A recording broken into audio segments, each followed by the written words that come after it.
Hello, Todd Clemens, Okeechobee Livestock Market, and here is your weekly market report. We had a little bit of a swing this week. Started last week with this futures board acting up, and the board went lower down to lows, contract lows.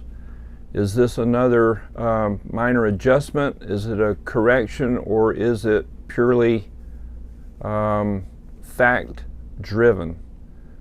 And I don't know that I know the answer to any of those questions, but I'll tell you what, cattle inventory is as low as it's ever been on the one side. On the other side, cattle coming out of the feedlots are weighing more than they have ever weighed. Carcass weights are at all-time highs.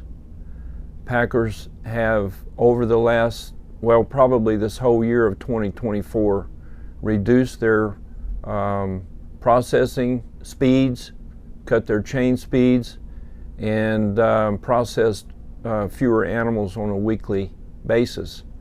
This has kept retail prices at an all-time high. Are we backed up? I don't know, but I think feedlots are full of cattle. The last report that came out on the cattle on feed report did show inventory on feedlots was high, like 1% more than it was this time last year. It kind of goes against the low cow inventory in our country, so I don't really know what's up. But I do know, and we have talked about this almost every time we've had these reports here over the last month or so, how high retail meat prices are, and at some point that price is going to hit resistance, and I think maybe we've reached that level.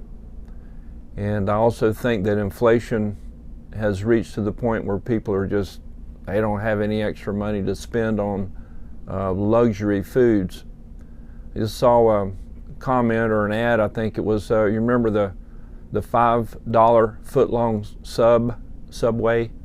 Well, now it's the $15 foot-long Subway.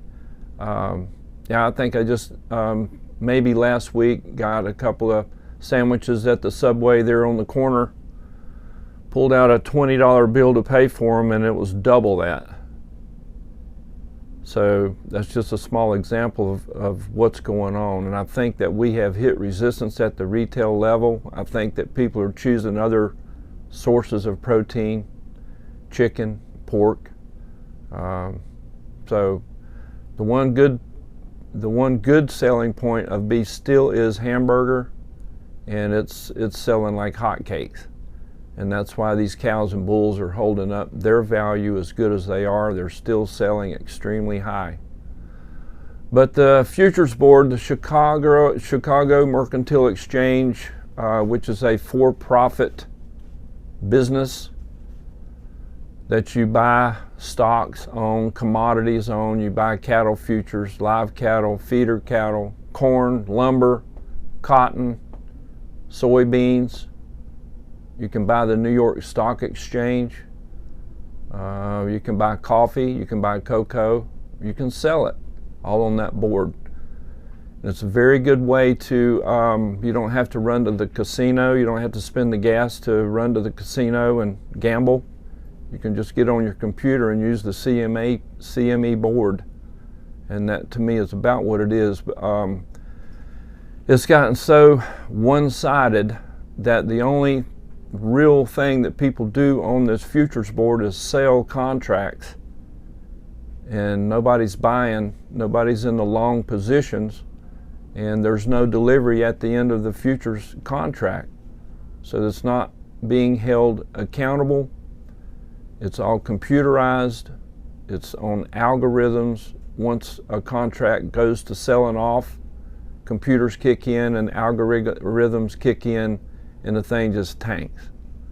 And that's what happened last week, and it happened this week too. Now, why would that have anything to do with cash cattle prices?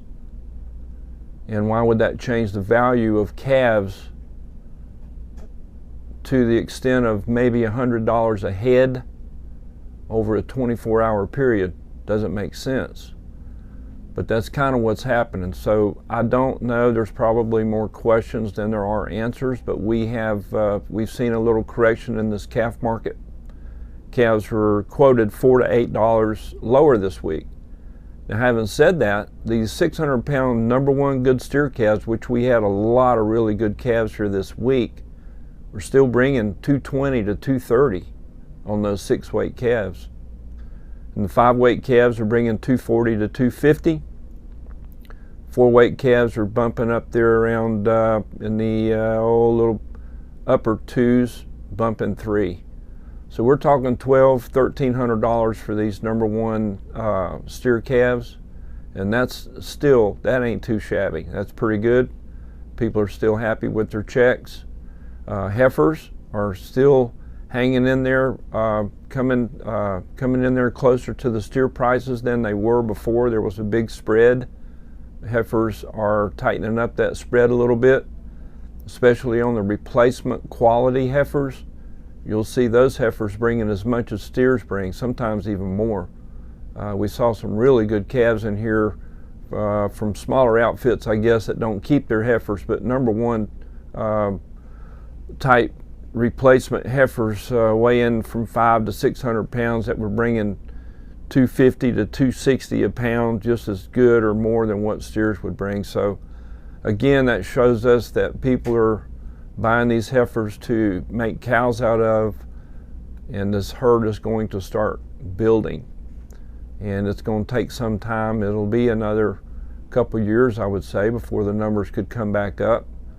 But we'll see how that works out. But I think that the herd, people are increasing their stock, their cow numbers, and that's just the way this cycle goes. It's that cycle, and we're in that part of it.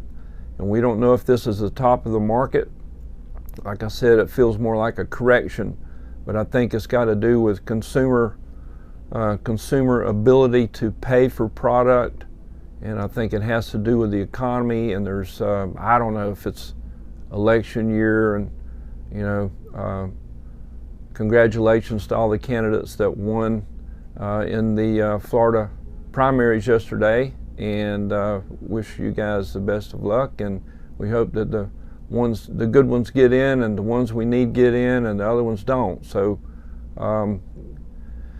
it was election day yesterday, and we've been hearing about the DNC in Chicago all week long, and I think people are just kind of a little bit over all this politics right now, and maybe that has something to do with the kind of mood we're in. But no, cows and bulls were extremely high. They were steady. We had some cows still bringing up there in the 140s and 150s. Had some bulls up there bringing from 170 to 180. Some really good cattle. We had some excellent calves in here this week, and I'd like to name a few of the customers that we had that are old-time customers that have been here forever. Cindy and John Adams had a good slug of those good Adams Ranch Brayford calves in here this week. We appreciate your business. Those calves sold really good. Seminole Tribe, hardly a week goes by that they're not here. Seminole Tribe is evidently shipping their calves and preg checking their cows, and they're sending in a bunch of cattle in here Mondays and Tuesdays, and they're selling really good. Fred and Maria Finizzi, saw them here this week. It was good to see you, Fred. Mound Prairie sold a few calves with us this week. Dr. Jim Harvey, Sean McCarthy, Floyd Davis, John Larson. You had some good calves here this week. We appreciate your business. Williamson Cattle Company, and they're shipping and preg checking, and they're sending cattle in here every week.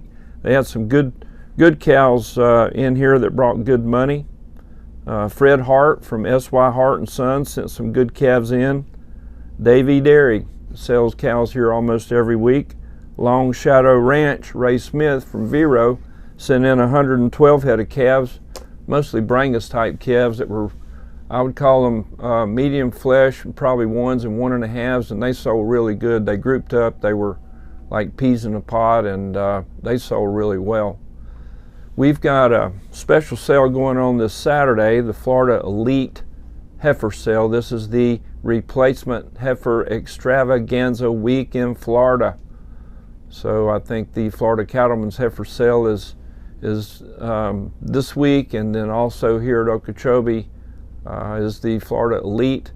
Contact Todd Harvey for details about that sale, but there will be 300 to 400 head of really good fancy heifers here for sale.